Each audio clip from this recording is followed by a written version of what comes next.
Good evening, everyone. It is Friday night. I didn't really break my leg. I just said that because I wanted people to tune into this video because I have an announcement to make to all 3 or 4 of you that actually watch this. I had said last Sunday that I was going to extend this to next Saturday to get to my total of 45 pounds weight loss and get under 190 pounds. However, my weight this morning was pretty good. So I've decided to recalibrate all that again, and I am going to end this Sunday. That'll be at the end of my 18 weeks because I'm going to make the weight that I promised I would ahead of time. So that's the change. So 2 days will be my final weigh-in. I'm doing this really quickly because I want to go into maintenance for a little bit. I've been in a calorie deficit now for 18 weeks, and if you can imagine that, we're talking about 4.5 bloody months of this craziness. So it's just time for me to level out for a little bit here. Maybe I'll be able to increase my weights a little bit, get back on the creatine, like I said, etc., etc. So I thought I'd come on here, and this is my Sermon Mount night because I'm actually going to give you a few tips, my tips of what worked for me for 18 weeks to drop at least 45 pounds by this Sunday in 18 weeks. And some of them are everything that we see on the internet, and some of them actually contradict things on the internet, but they're my truth. Again, I don't claim to be a trainer. This is my truth and what works for me, so listen to it or don't. It's really irrelevant, but I thought this will be the only time I give you my little preachy speech. So here are my few tips that I'd recommend. If anybody's looking to drop some weight, a substantial amount like I had to, is the first thing before you get going, get real. We innately have a keen ability to lie to ourselves, as I have lied to myself for years and years sporadically. Whether I lie to myself and say, oh, I don't drink that much, or whether I lie to myself and say, oh, you know what, it wasn't really that bad what I ate. Some people even lie to themselves of what the scale says or what the mirror says. Or the biggest lie, I think, for me, was for time I would kind of give a front that I was happy, when reality is that being overweight for me, and heavily overweight as I felt miserable. I felt like a bag of crap. So I guess what I'm saying is, before you get going, if you want to lose weight, look in the mirror, give yourself a reality check, and get real with yourself and ask yourself whether you're truly happy with what you look like, what you feel like, and your lifestyle. And if you're truly not, in the deepest, darkest, crappy recesses of your mind and in your life, on the morning after a dirty hangover after eating too much food while you're sitting on the toilet, for God's sakes, then make a change. So get real. Number 2, accountability. So I did the craziest thing, totally contradictory to what I'd normally do.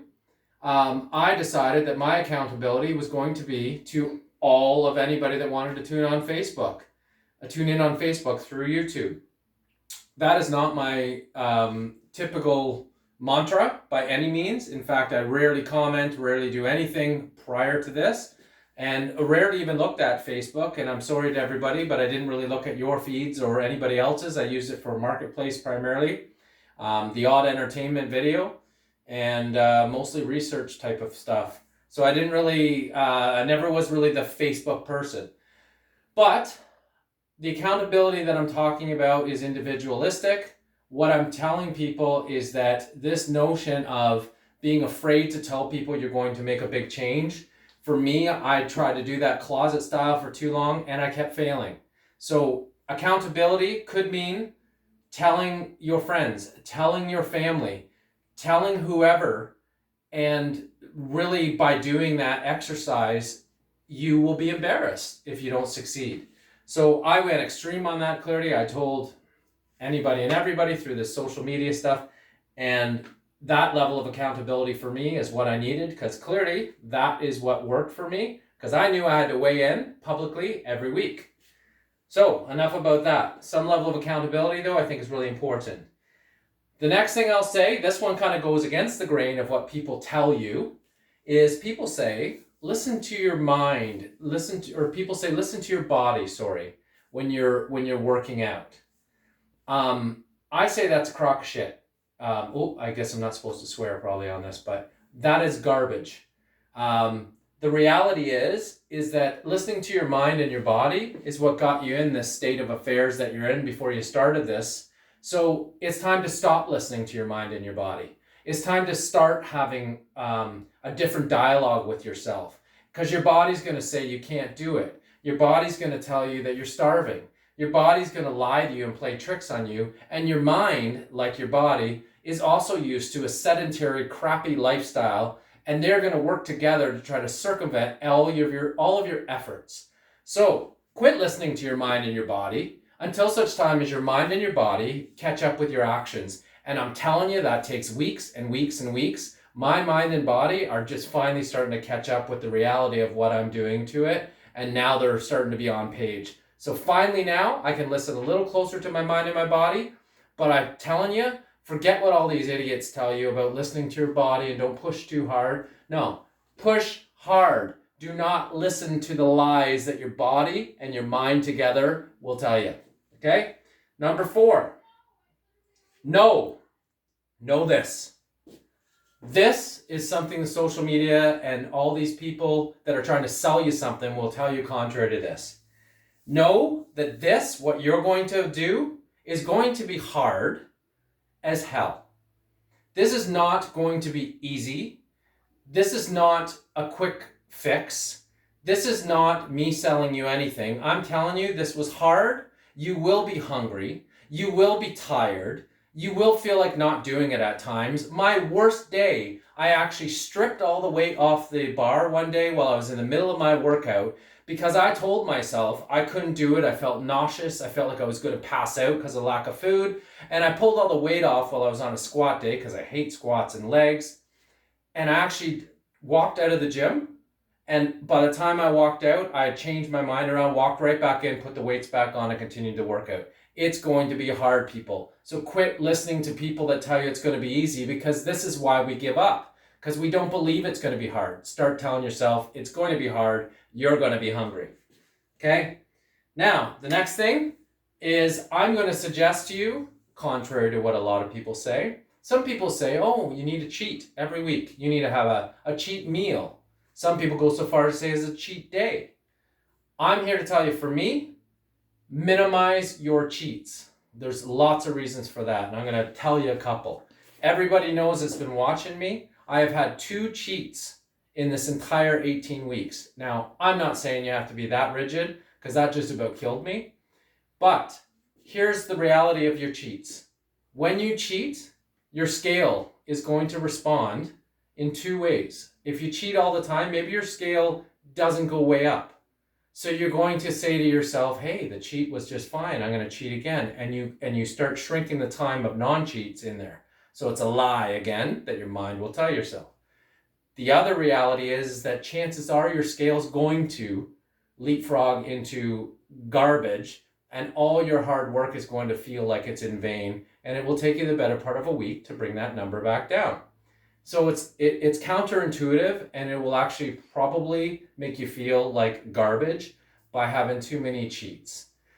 The second thing I found when I cheated on those 2 times, the next week or 2, I also fought cravings more than before, because I was just getting away from the salty food, the sugary food, the garbage food.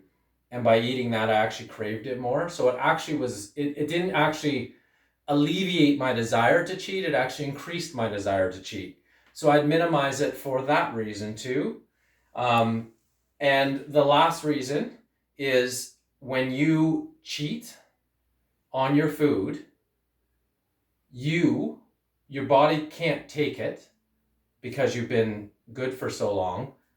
But the other thing is, sorry, I lost my train of thought. Now I'm back on it. The other piece is that when you cheat, this is all part into the mind and body garbage. And we are so used to, us fat people, we are so used to eating crap all the time that you almost need to recondition your mind, body, and everything else about you to take a break away from this garbage food. By constantly having that garbage food in, you're truly not separating it and creating a new you and a totally new diet structure and a totally new path to eating well.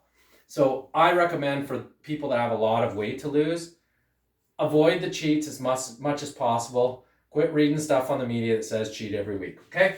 Next thing, plan, plan, plan. So this one goes without saying, but I want to really stress this, and this totally goes against the grain of me. I'm a non-planner personality. I'm very disorganized even in my work. But if you're even are a planner in your normal course of life, say for work, for whatever reason, we don't tend to plan too much with our meals and our workouts. What I can tell you, what was really effective for me, is I knew what I was working out for the entirety of the week, every single week. I even went so far as to kind of pigeonhole time slots in my mind with a few hours windows of the ideal times I was going to squeeze those workouts in because we're busy. I knew at least 2 days in advance what my calories are going to be for the next 2 days, what I was going to eat. It was all planned. I have become the defrosting king because of this. I have had defrosted food ready to go for 2 or 3 days in advance since I started this, and I've never been like that. So plan, plan, plan, because if you don't plan on the 1 or 2 occasions I didn't, then it becomes tougher to find the food last minute. And for those of you, especially when you first start out, you may find a crappier choice as a result of that. So plan, plan, plan. And the last thing I'll say, and this is just a generic statement, but everybody stop the fad diets. Okay, honestly, I've done them all. I'd said at the onset of this, I've done the cabbage soup. I've done, a million different types of diets. I'm telling you, the only way to get there is hard work. You got to make a lifestyle change. This notion when you ask people and they go, I'm just starting a new diet this week, it's not going to last. That's my personal opinion. So some may say that intermittent fasting, which I started to do, is a fad diet. All that was is a feeding timing for me, and it really helped me condense my calories. I'm talking about just these stupid fad diets that you'll see someone again trying to sell you something. Stop the fads, hard work, blood, sweat, and tears. That's where it's at. And it doesn't last forever because at the very end of it, you get to increase your calories to a maintenance phase, which I'm getting close to that now, which thank goodness. But that's it. Those are my little tips. Sorry this was a long message. What I'm going to tell you is that tomorrow I'm going to do my damnedest to put together a video of start to finish through this 18-week journey with my daughter's help, hopefully. Alana Rusnak, a shout out to you, who's doing amazing videos right now online that I watch religiously. I will not be able to get a video like that, but I'm going to do my best because now I really enjoy her videos. So I'm going to try to do a video tomorrow. So I will be back here tomorrow. And then Sunday morning, I'm doing my final weigh-in. And I will talk to you on Sunday about my next steps, which will not involve me posting every week or doing a weigh-in every week. So thank goodness. And I'm going to go back into the shadows, as I said, on Facebook. So I will see you all tomorrow where I talk a little bit again and I will show you my video. Have a good night. Cheers.